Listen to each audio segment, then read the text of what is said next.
So deep down, I always knew if I end up having to choose one sport, it will be orienteering. For the moment, I'm a full-time athlete for the first time. Every race is a puzzle you have to solve. I have to say I enjoy long distance the most. You travel somewhere and you rent a car and you drive out in the forest where no one else even thinks about going, and you see all these amazing, cool places. Welcome, everybody. Today, I'm meeting with Andrine Benjaminsen, one of the top athletes in the women class in orienteering, and we're going to be talking about several different things, a little bit about her and her career in orienteering, but also we're going to take a very cool exercise towards the end, which is basically all about having fun while doing orienteering. And we are just going to be talking about why orienteering is an amazing sport, and what kind of things we find in orienteering, me and Andrine, interesting. And if this is your first time to the channel, then basically this is where we talk about orienteering, an amazing sport where you run in the map and compass. So if you want to stay and watch a little bit more, be aware that you can push the subscribe button somewhere under the video to not skip the videos in the future. All right, so welcome, Andrine, to the channel. And today we're going to have a chat about many different things. I would say it's not like we have a theme that we're going to follow. I'm just going to poke around several different places and see where it gets us. Sounds good? Yeah, good. Looking forward to it. All right. So you were brought into orienteering by your parents, and they both were doing orienteering, right? So how did it feel as a child to be dragged into this world? Did you feel like you want to do orienteering from the very beginning, or was there maybe some resistance?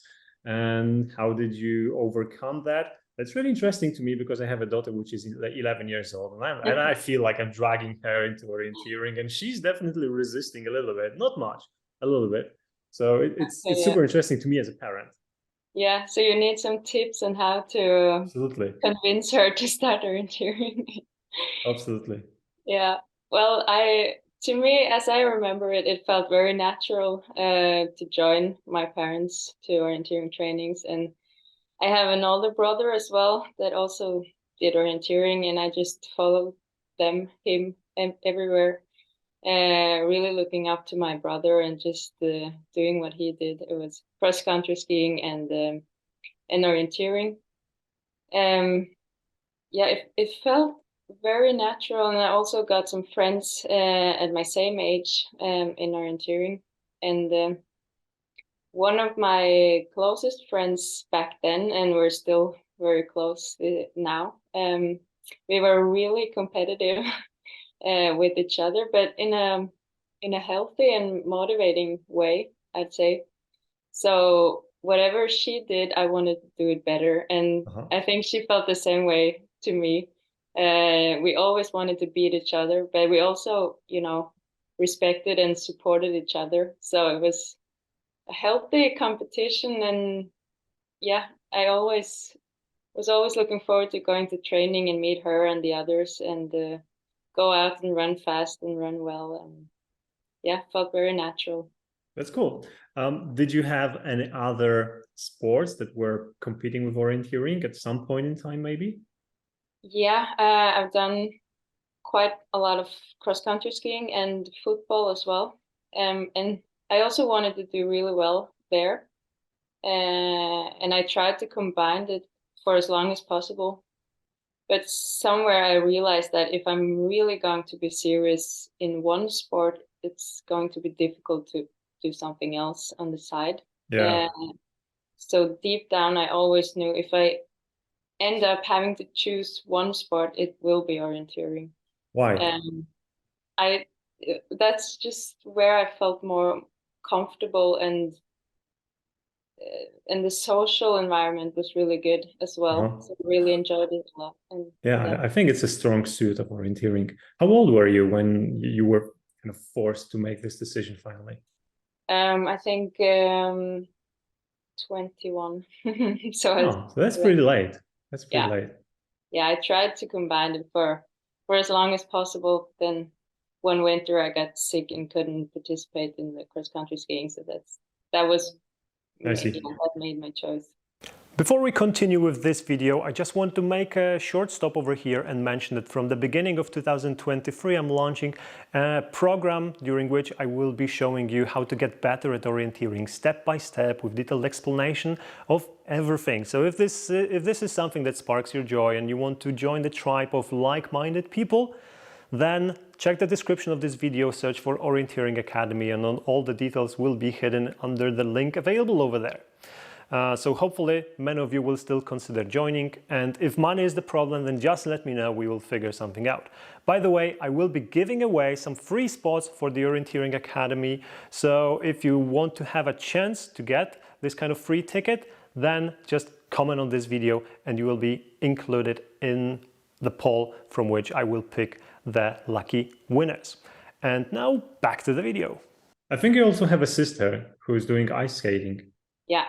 Have you been doing this as well? I tried it for one day and we were practicing how to fall.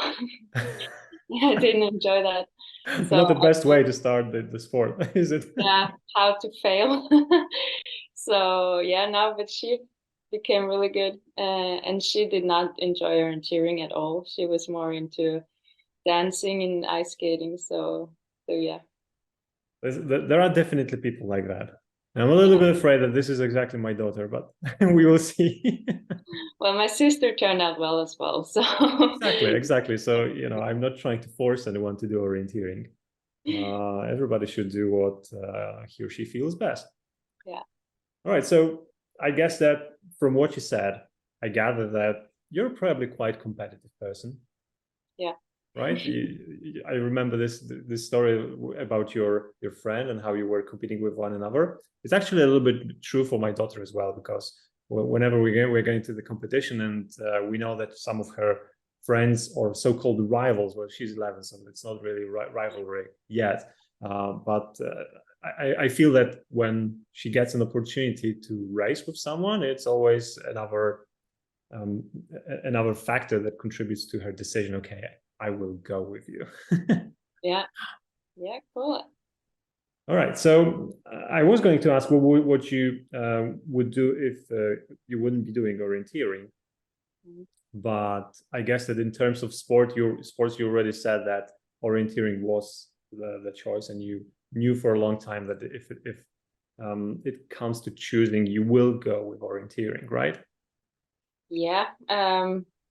It always felt right to go this direction, but at the same time, there's so many things I enjoy and wish that I had time to do. So I do not regret my choice at all. I know for certain it's the right choice, but if I could live another life, then maybe I would choose something else. Definitely sport, but maybe something more creative, like dancing or snowboarding or rock climbing or something. Looks there fun. You go. Creative side. Nice. I like it. Did you like are you a full-time pro orienteer, or do you also study? Well, you're probably older than studies already, so maybe you already work somewhere. Well, I just finished my master's degree in psychology a couple of months ago. So for the moment, I'm a full-time athlete for the first time, and planning to do that for a year at least, and then see, maybe do some small amount of working after that. Why psychology? It's interesting. Well, I'm interested in both in my own mind, but also why and how others do and live the way they do. So yeah, I mean, I'm asking because I think we've already mentioned this here on the channel. I think it was during the chat with Megan, or maybe with Simone Abersold, I'm not sure, but I feel like there is quite a lot of people in orienteering that are interested in psychology.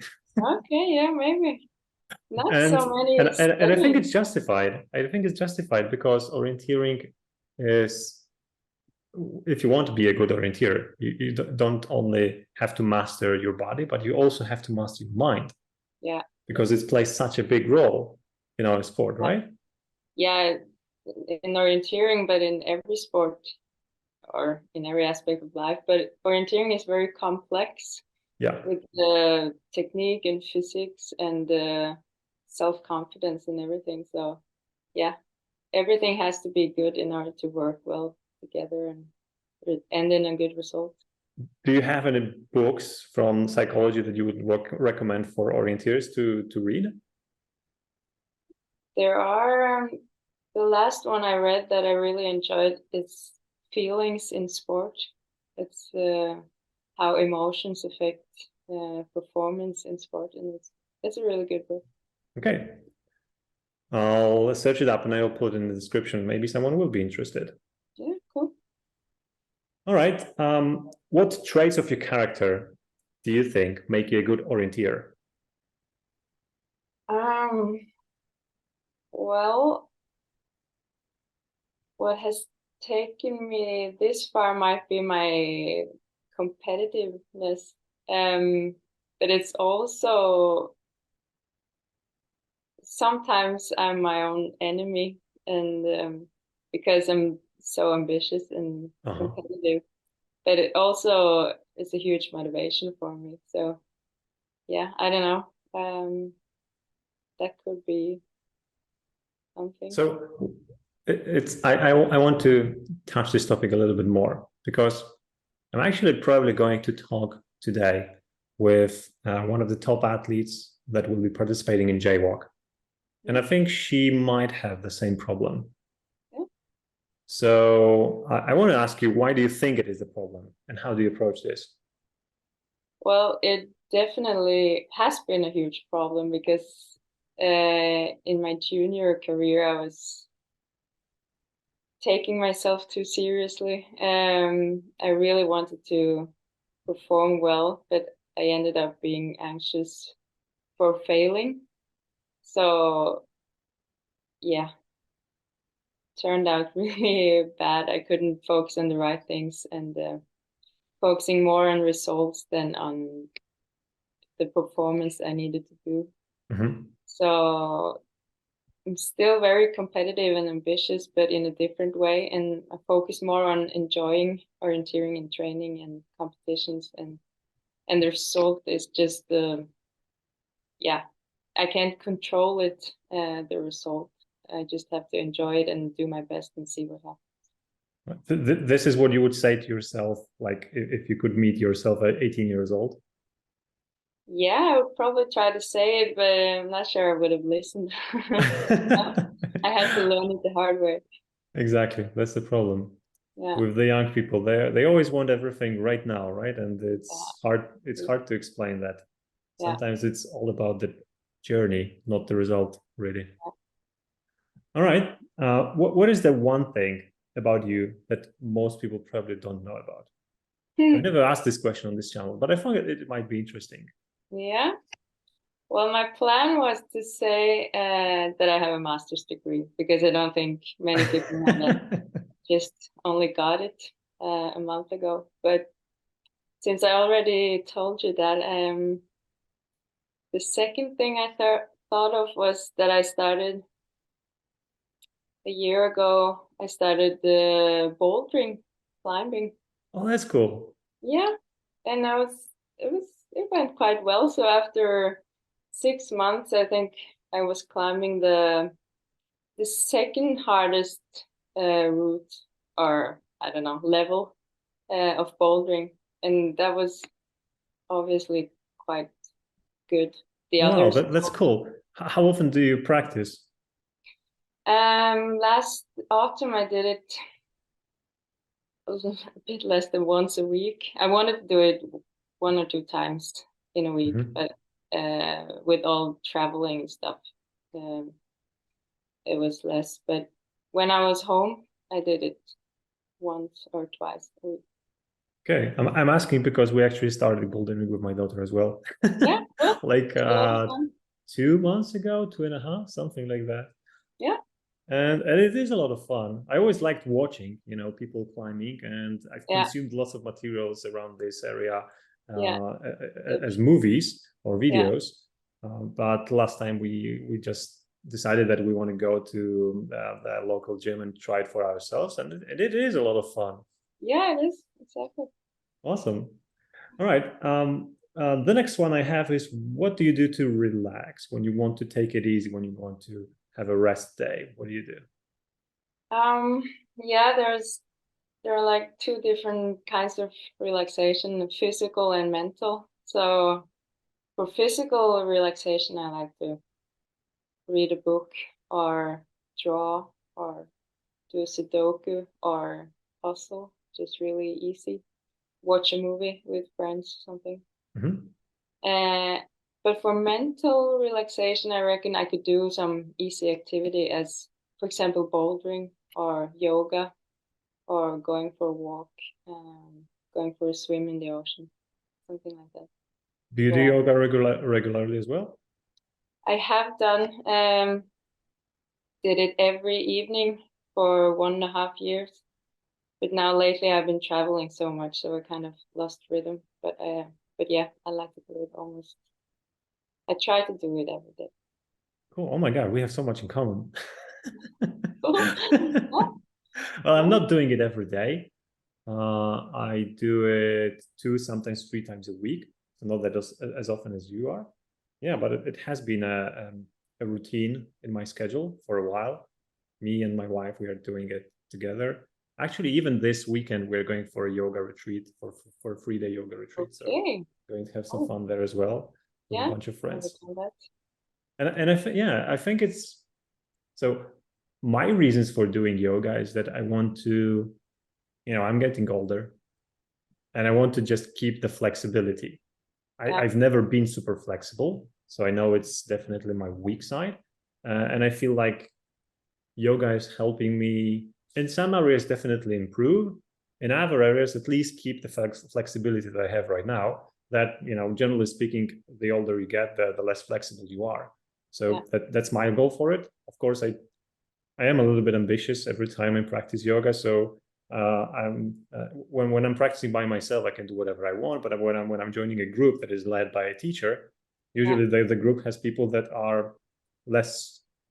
have less strength physically than I have. yeah, So I really try to push myself in every exercise as far as possible. But yeah, but I do find it like a lot of fun. I mean, they always say that you should practice yoga the way that suits you. So that's my yeah, way. yeah. I'm not pushing myself while doing yoga. I'm doing very easy, just to clear my mind and get some easy flexibility. And Exactly right. That's the second effect you can have from yoga, and I think that even like yesterday, I recorded a video that is going to be on the channel this Sunday. So the one that we're recording now is going to be on the channel probably in 5 or 6 weeks. But in this one, I'm talking about the focus and how to maintain focus while racing, and how to come back to concentration when you lose concentration during the race, but also what to do before as a preparation to help yourself be more like have the capacity for long-term focus during the race. And I think one of the things is practicing mindfulness and some kind of meditation. And I think yoga might be one of the ways of doing this, right? Because if you do it properly, it can be a meditative state as well. yeah, I agree. I also thought about that. I started doing yoga in 2020. So I feel like I practiced my capacity to be focused during orienteering races as well. Just clear my mind and stay focused for technique during the race. Mm-hmm. So yeah, I totally agree. Cool. What distances do you like the most, and why? Of course, I mean orienteering distances. So is it sprint? Is it middle? Is it long? Is it the relay maybe? Yeah, I enjoy all of them. But I would have to say I enjoy long distance the most. Of course, really good sprint distance or middle distance can be really fun. Mm-hmm. It all depends on the terrain and the course. But I really like the physical challenge of a long distance. I think it suits me well to be out running for more than an hour and closer to 1.5 hours. Yeah, it's a good distance for me. And I also enjoy the way of orienteering, it's not as intense as sprint and middle distance. So Yeah, true. also time to focus on the physical part during a long distance. Okay. Yeah, I hear you. I'm more of the middle person, so I prefer the shorter challenge, probably because I don't think I am physically prepared to run for, as you said, 1 hour or longer with high speed. I feel like I can maintain that top speed during the middle, but probably not during the long distance. But yeah, that's me. Yeah. Long, yeah. All right. Which season was your best one so far? And what do you think contributed to it? Well, I'd say, Because you've placed third this season in a World Cup, so that's pretty amazing. yeah, that was huge. And last And year was also really good. So the two last seasons has been almost equally good, I'd say. And they also are um, significantly better than my previous years. So I'd say those are equally good. So last year I performed well at the championships, and this year was better at the World Cup. yes, But yeah, what contributed? I think somehow this is my um, natural curve of development, because I think I've increased my performances every year since I became a senior runner. right. So at some point, I think this is just the natural level of my training over many years. But I also, I'd say I don't know, maybe yoga, staying focused and really getting my potential out there in 2021, seeing that, okay, I'm actually capable of doing these performances and results. Right. So you're saying that basically you've been getting a little better and better with every season, and Yeah, finally you're at the stage where you're absolutely able to compete with the top women in your class. yeah, I think Uh, so. My first year at JWalk in, no, walk in 2017, I placed ninth at the long distance. And then the next year, I was number 6. mhm. And then the year after, I was injured. And then there was Corona. And then there was 2021. So I feel like my developmental Steady curve, progress. yeah, exactly. It's basically a straight way to number one. Next year. Exactly. I wish you that.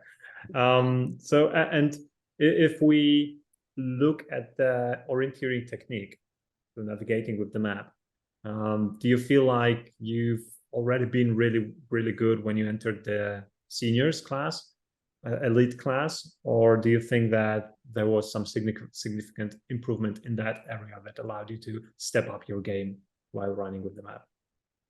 Yeah, I think my understanding of map and terrain was already pretty good as a young runner. I think that's one of the strengths that I've had from a young age. But I think, It's one of the perks of starting orienteering when you're 2 years old. yeah, yeah, I think so. Having it in my blood as well. Yeah, I've had some good mentors through, especially my dad helping me a lot. So yeah, but I think the last couple of years,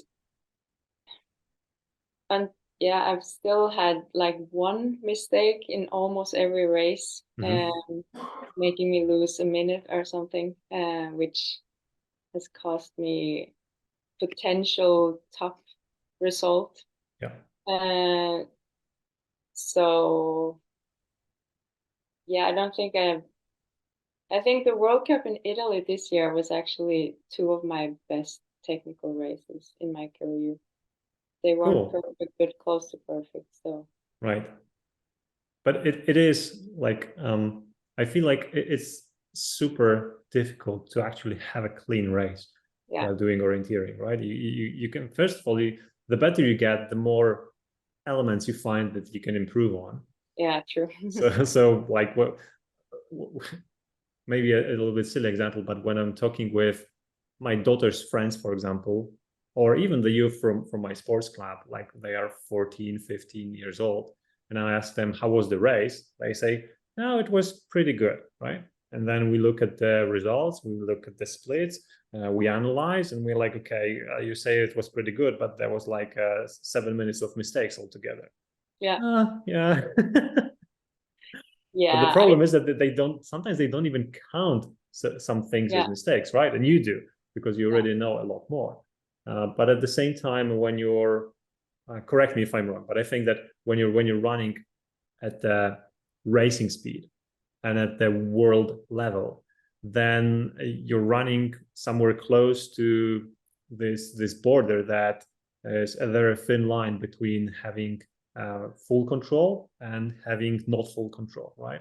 And sometimes having not full control, but being able to run as fast as you are running, of course, contributes to the end result, but also raises the risk of making mistakes. Yeah, definitely. And it takes a really good technical race in order to get the top results, as the level is so high now. Yes. Yeah, the margins are small, and it's not supposed to be easy to win races. Yeah, exactly. I mean, if it would be easy, where's the fun in that, right? Yeah.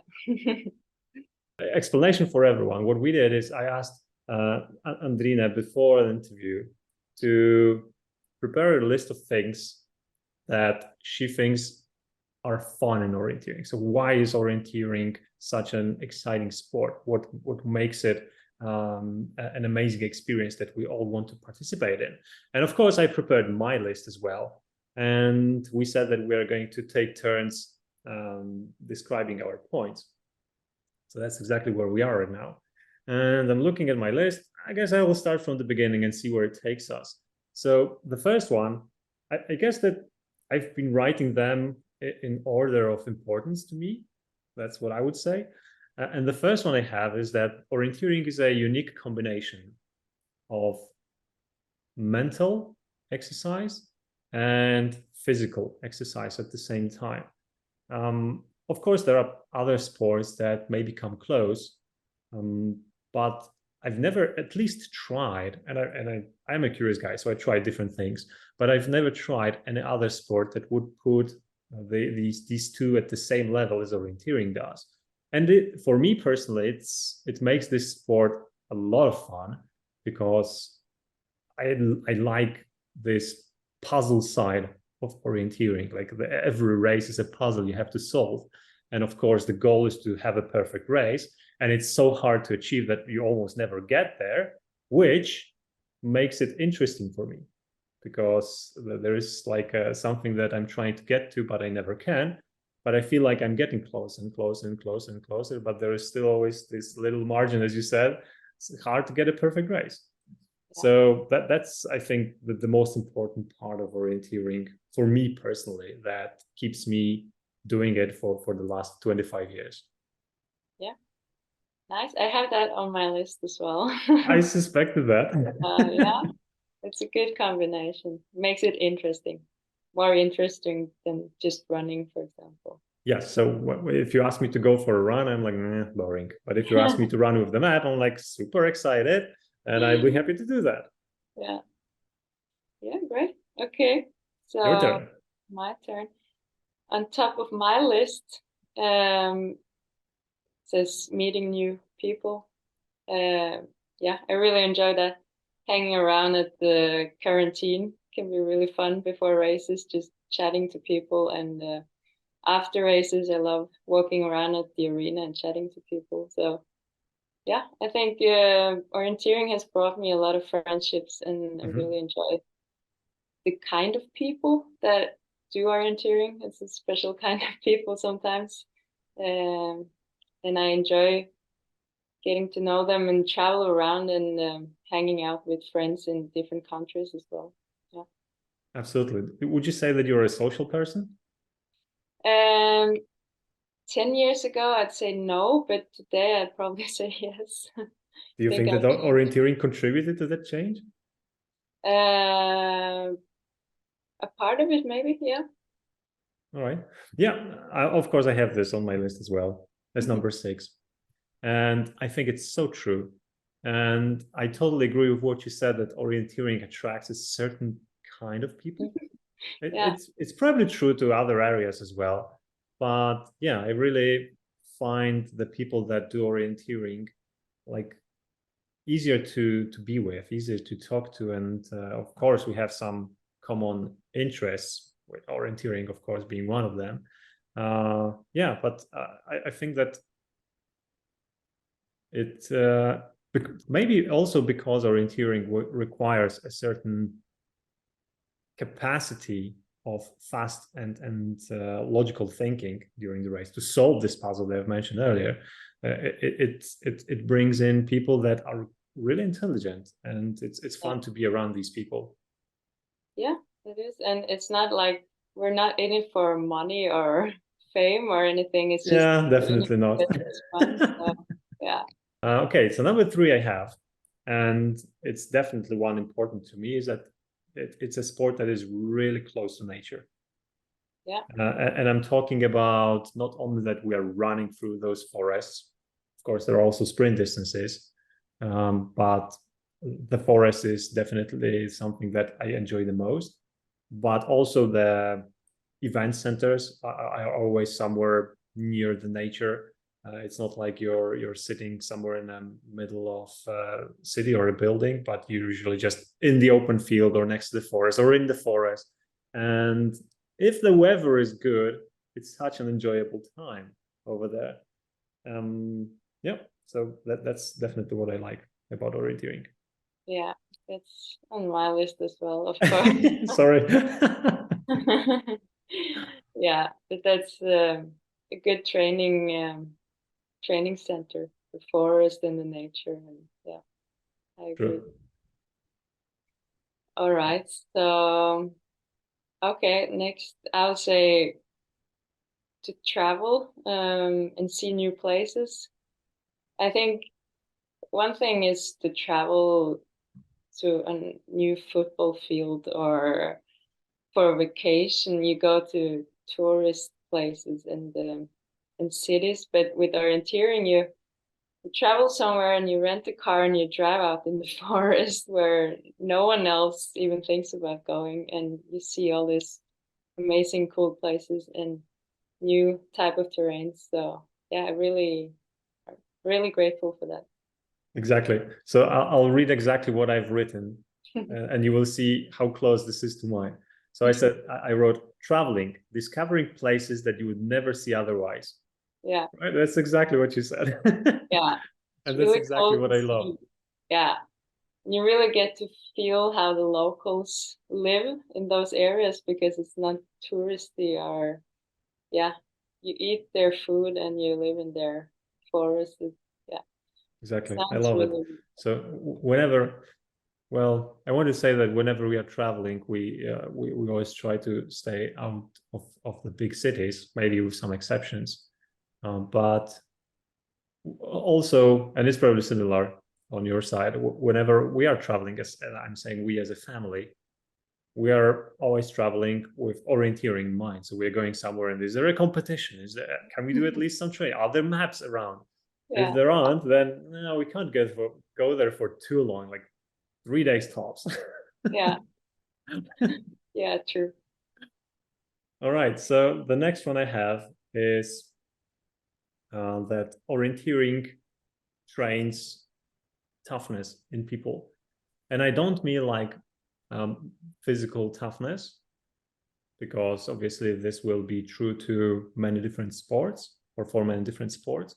But I mean this aspect of running through the forest, plowing through those blackberry bushes sometimes, or undergrowth that is doing its best to stop you, going down the steep hills or up the steep hills, like jumping the rocks, stuff like that, and going through spider webs. Yeah, And yeah, I think that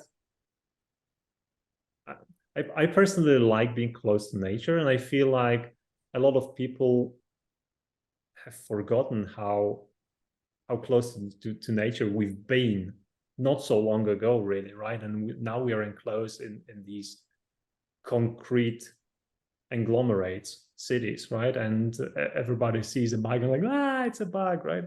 And I feel that like it's even a little bit silly to me. And I think that orienteering is doing its part to maybe bring some people back to where we actually are supposed to be, a little bit closer to nature and feeling at home with all the creatures and plants around us. Yeah, I agree. It's not on my list. Good. Like, but I'd say I agree. Yeah. Good. All right. Another thing that I like about orienteering is that anyone can participate. I really like that anyone from 0 years old to 100 years old can participate, and they do. So that's really, really cool. And it's not like an elite sport at all. It's very, yeah, there is something for any level and any speed and any challenge. So yeah, I like that. Exactly. I have this as a family sport. Yeah. And that's exactly what I mean, right? That everybody, doesn't matter what age they are and doesn't matter what kind of challenge they're looking for, they can find something in orienteering. They can walk with the map, they can run with the map, they can really race with the map, and they can go short distance, long distance, more difficult or easier course, right? Everybody can find something for themselves. Yeah. Okay. Before that, though, I have number 7 on my list, which is learning how to control your emotions.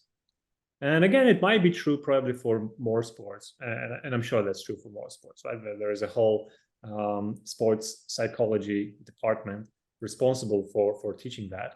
But I feel like orienteering really is pushing you to master that. If you want to be good with orienteering and running with the map, the physical preparation is, of course, one part, but I think that technical and mental preparation is definitely a second part that is at least equal to the physical part. And I would say that probably the younger you are, the more role it plays, because your mistakes usually contribute to your end result a lot more than your speed while running in the forest.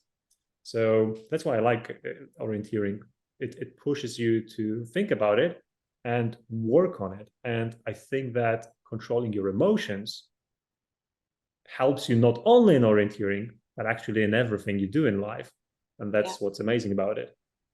Yeah, I agree. It's not on my list, but I've written some. But you studied psychology, so it's like exactly. It's definitely on your list. You just forgot to write it. Yeah, true. I've done some assignments on how emotions affect sport and performance. So definitely it is important. Okay, so we're getting to the end of my list, but I would say we already sort of talked about it, but orienteering is a never-ending challenge. If you feel like you're mastering one kind of terrain, there are still 1,000 different terrains that are, you can always meet new challenges in new forests and new maps that will be difficult. So you can never master orienteering completely. You can always find new challenges. Yeah, exactly. Well, the easiest way of doing that is probably travel to a different country. And there you go. Yeah. So, or a brilliant example is like, I live in Poland, so our terrains, well, we have a mixed type of terrains really in Poland, but we don't have anything like Scandinavia does, for example. So if we go to Scandinavia, it's completely different for us. If we go to Portugal, it's again completely different. Some parts of Spain, again, completely different, right? So a lot of fun, definitely, all the time, all the way. All right. Next one I have is orienteering teaches you to be independent and self-sufficient. And what I mean by this is that even from the young age, I feel like this sport is pushing you to really do your best on your own and not with the help of others. And if I, like, again, imagine just my daughter when she started orienteering super early, right? Because we were doing orienteering all the time. And as I said, all our travels are around orienteering. So of course she was small. She had to travel everywhere with us. So she had no choice. And of course, we were trying to push her to go into the forest by herself at a certain point in time when we felt that she already has enough control with the map. And I think we did something a little bit crazy, because the first time she went by herself on like a real competition into the forest with the map was, I don't remember the country, but it was I think it was Portugal meeting. I think it was in Portugal. Yeah. And so she was abroad in a country that she doesn't know, and we told her to go alone into the forest. And my wife was like, you go with her to the start. If I go with her to the start, she'll start crying and she will never leave. And I'm like, okay, I will handle this. So of course she felt stressed and she felt a little bit scared. And we talked a lot about what to do, that if she gets lost, there are always people running around, and all she has to do is just ask someone. Everybody will definitely help her. She doesn't have to be afraid. And what helps is that she's bilingual, so she speaks Polish. She speaks Polish and English, because I've been talking English to her from her birth. So I wasn't afraid that she's not going to be able to communicate with people. I was rather afraid that she is not going to ask, because that's what small children sometimes do. They are just shy, right? So I remember that I went with her to the start. She started. I just followed her with my eyes for a while, and then I left so that she doesn't see me standing there, and she has no choice. She has to go forward. But then I went to my start, which was somewhere else. It was a different start for older athletes. And for the whole race of mine, I've been thinking if she's okay. And then I finally came to the finish line. And of course, the first thing I did was look around and search if she's already there, because she should have already been there. And she was there, just sitting, smiling, eating an apple, drinking water. And she's like, hi, lady, how are you? Okay, that's nice. Yeah, so I think that it really teaches children to get out of the care of the adults and be really self-sufficient. And the same goes, for example, I don't know how it is in Norway, but in Poland, when we travel, like orienteering style, we usually take some low-cost accommodation. We very often cook our own food or prepare our own food. And we sometimes take children that have no real experience with in that matter, because they are not accustomed to it, right? And suddenly they are put into a trip with a sports club where everybody came and brought their own food, and they are like, I don't have any food. I didn't bring any food. I'm not prepared for that. I don't know how to make a sandwich. That happened as well. Right? So I think this aspect really teaches young youth or young people how to be more independent. Yeah. Yeah, I agree. I remember my first time running alone in the forest. I was very confident and very ready to do it. I was 10 years old. And we agreed that this race, this was it. And I went out, found my first control, and then made a huge mistake to the second control. Asked some people for help, kept searching, and then after 20 minutes, I found my control finally. Then I continued. No problem. I was not worried at all. I was just a bit annoyed. And then on my third or fourth control, my father comes out searching for me because he was worried. I'd been out there for so long. And I was so annoyed. He came out because I wanted to do it alone. And now I couldn't say that I finished the race on my own because he came out to help me. That Yeah. was annoying. He ruined it. Yeah, he did. But yeah, that was my first race, trying to do it on my own. Yeah, so there are probably lots of stories like that. My Yeah. brother, who's sitting over there, he has a story as well. Okay. He likes to tell a story that one time during the race, he came to the finish line and he said that he was disqualified. He didn't punch one of the controls, and he said that he couldn't find it. But several years later, he admitted that the control was in the bushes and he was afraid to enter the bushes. Okay. That's a sweet story. Yeah. All right. Yeah, it's your turn. Yeah. Decision making. It doesn't only apply for orienteering, but maybe for athletes in general. You learn to structure your day because, yeah, in order to make it through your studies and your social plans and also your training plans, you have to plan ahead and be very structured. And yeah, yeah, I don't know. I think that it's something that I value from sports, at least, that I'm able to be structured and get things done in time. True. Yeah, absolutely agree. And I think that when you were talking about it, it also reminded me something that I don't have on the list, but maybe that toughness is getting a little bit close to it.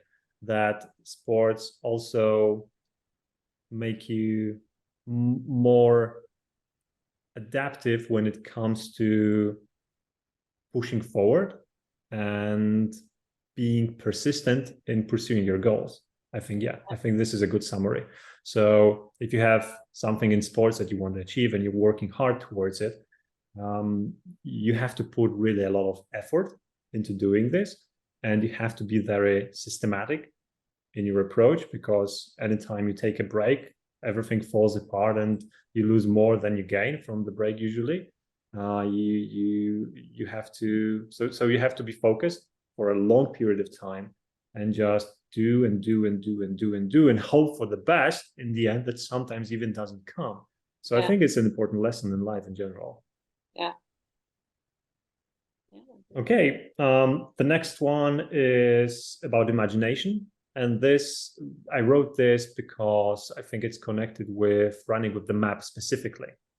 If you navigate with the map and, as I said earlier, you have to work with your head a lot, I think it also requires a certain degree of imagination to be able to take what you see on the map and compare it to the terrain and vice versa, right? Take what you see in the terrain and see if it matches what you see on the map. So I think it's a skill that orienteering just helps to train. Yeah. Yeah, I agree. Like the inner compass, I think as well. Yeah. I sometimes reckon when I walk with people who are not orienteers, I were out shopping with some friends and we were walking down a street and then into a shop. And when we came out again, everyone went left. And I was like, hey, we already came from left. We're going to the right. And they had no clue. They were like, oh, okay, yeah, that might be true. So, I always wondered about that, because I feel like I have a pretty decent orientation. And I always wondered, is it because of like who I am? Is it genetic, or is it because I've been doing orienteering? And no, yeah, and it's hard to say on the level of one person. yeah, but I think it is definitely a combination because I'm pretty sure nerve cells are developed throughout life. And as we practice orienteering, we also practice our nerve cells to orienteering. Here is a wild story that is connected with that just came to my mind. I once read a book about how language influences certain behaviors and sometimes even traditions of people. And in this book, it was written that there is a tribe somewhere, might be in Australia or somewhere in Amazonia. I don't really remember. But they don't have in their language words for left and right. Okay. They just don't have words for this. So what they do have is words for directions of the words: north, south, east, west, right?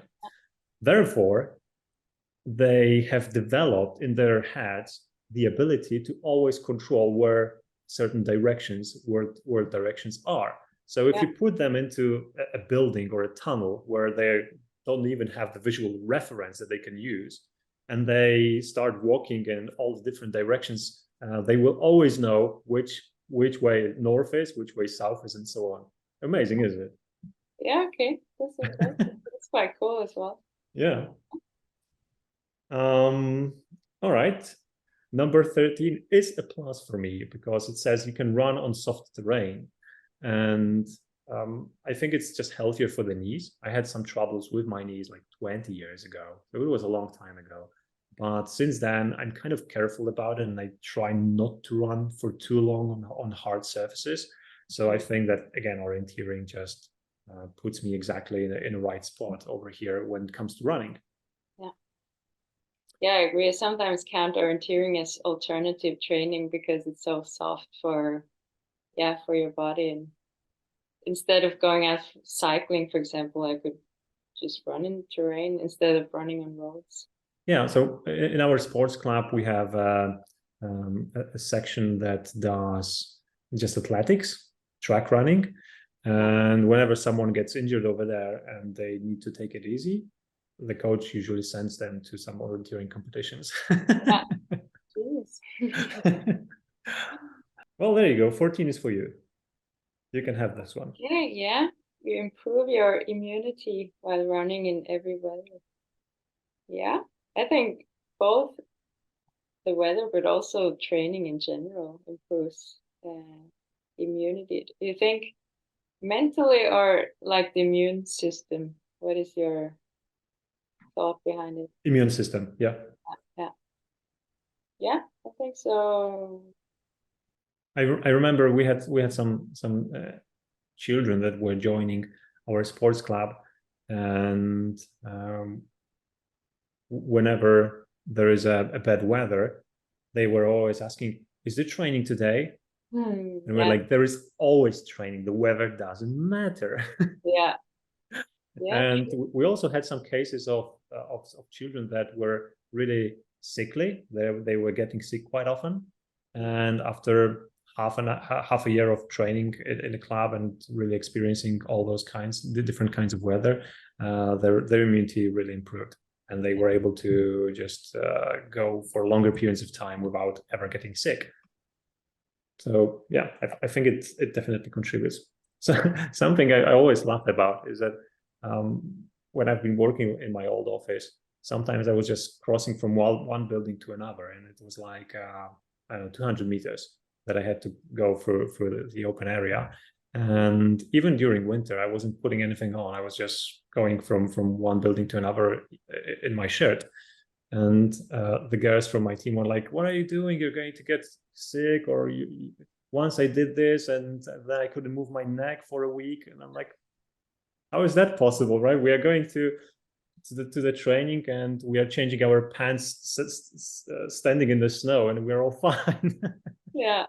I think, as you say, like the immune system, but also mental immunity to bad weather. You get used to it. It's like, it's not even that bad. It's just a bit rainy. Yeah. You don't have to train inside for this. Yeah. It's like, but it is hard to leave home sometimes, especially if you're warm and cozy. But you always have this thought, okay, I know that all I have to do is just step outside and it's going to be all right. Yeah. The rest will just follow. Yeah. All right. The last one on my list is exercise your brain even at an older age. And this a little bit connects with the family sport or a sport for all ages. But you definitely know it from studying that brain is getting weaker, so to say, the older we get. But there are also ways to keep it healthy and fully functional. And sports is definitely one of those. So maybe it's not particularly for orienteering, but also maybe because orienteering is a sport that really engages your brain in a unique way, I think it might contribute a little bit better to keeping it healthy than other kinds of activities. I think so too. And you never, as we spoke about earlier as well, you never learn one way of doing orienteering. You have to be flexible and learn new skills and be focused every time you run, because it's never the same course. And right now there are not any proper medicine for Alzheimer's, for example. Yeah. So the best way to what is it called? Prevent Alzheimer's is learning new skills and knowledge. So I definitely think orienteering could be a really good exercise for that as well, and not only Alzheimer's but also staying healthy for a long time. Awesome. Yeah. All right, so that's the end of the list. I don't know how long it took us, but probably definitely a while, probably half an hour or maybe a little bit longer. So there's definitely a lot of positiveness when it comes to this sport. And I think that everybody watching should really be happy and grateful that you came into orienteering one point in time, one way or another, doesn't matter how. And yeah, let's all enjoy it, because this is definitely something that can be, it can be something that we can treasure for the rest of our lives. I feel like it. Yeah. All right, Andrine, thank you for a lovely talk. It's been awesome. Thank you too, and thanks for having me. Yeah, I hope that we will get the chance to maybe host you again on the channel sometime in the future. Maybe next time with a little bit more orienteering technique weaved into the chat, maybe some course analysis. Who knows? Yeah, looking forward to it. Awesome. Thanks a lot. See you next time. See you. And that's the end of my chat with Andrine. I think it was really interesting, and we've managed to touch many interesting topics when it comes to orienteering, and especially all the fun surrounding that. So I hope this was enjoyable for you. If it was, please let me know in the comments. We always like to hear what did you like, and also let us know if you didn't like something. That's always an important information for us as well. Like the video, subscribe, and of course, see you in the next one. Cheers.